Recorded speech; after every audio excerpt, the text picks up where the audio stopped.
Камрады, нужна мне помощь. Вот Деус. Включаю его, и у меня идут глюки, постоянные глюки, аппарат пищит.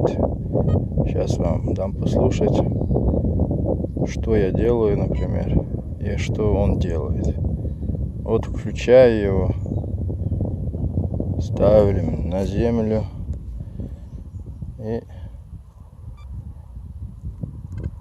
вот, пошли глюки, даже ничего не надо делать, начал пищать.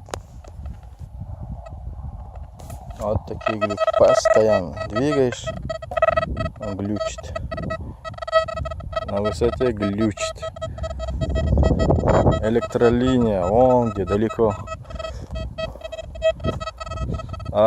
Копал я, то есть ходил я в воде с ним, но я его высушил, все там нормально, снял защиту, высушил. Все равно вот то же самое продолжается. Какие советы будут?